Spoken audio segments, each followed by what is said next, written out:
Кадетское движение шагает по Коми. Сегодня только в одном Сыктывдене воспитанием будущих офицеров и защитников Отечества занимаются уже 4 школы.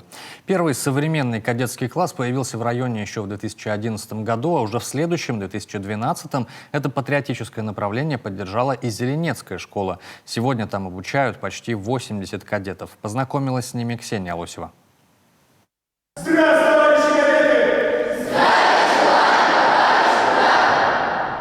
Обычное утро в кадетском классе начинается не в 8:30, как у всех остальных школьников, а в 7:40. Впереди очень насыщенный день. Помимо обычных уроков, общий сбор, осмотр внешнего вида, строевая подготовка и зарядка. Успеть нужно все, но здесь перед трудностями пасовать никто не привык. Такое расписание закаляет характер и помогает сконцентрироваться на главном, делятся кадеты. Свой выбор каждый из них сделал осознанно. У меня старший брат пошел в кадетский класс, и мне понравилось, и я захотела тоже. И пошла вслед за ним в 5 классе. Все нравится, но именно что много нагрузки и всегда есть чем заняться. Нету свободного времени.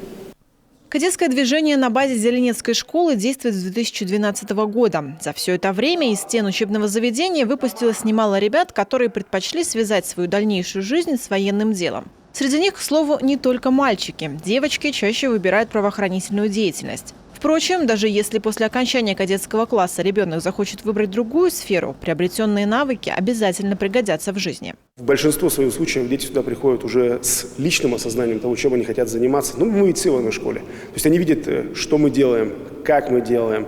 Они между собой общаются. Кто-то категорически против, кто-то, наоборот, только за, только видит себя только, например, здесь у нас. Вообще, кадетское движение у нас и имеет, наверное, свой главный такой, так сказать, задачей.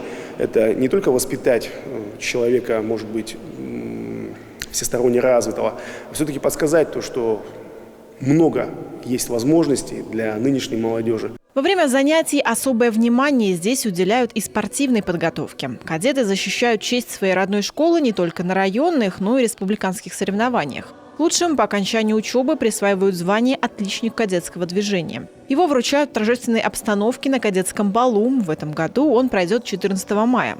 Готовиться к мероприятию, которое стало уже хорошей традицией, вся школа начала еще в феврале. Я очень довольна, что у нас есть кадетское движение. Кадеты нам открывали двери приходящим учителям в школу, пропускают впереди себя. Понимаете, это вот мужчины обучают этому. Ну и подхватили остальные мальчишки, девчонки нашей школы. Вот такое отношение к учителю, педагогу, к женщине.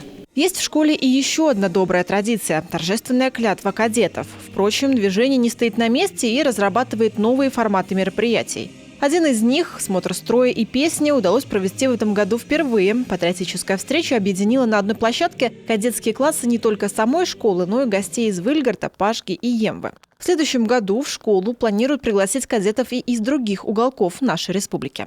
Ксения Лосева, Олег Юшков, телеканал Юрган, Сыктывденский район.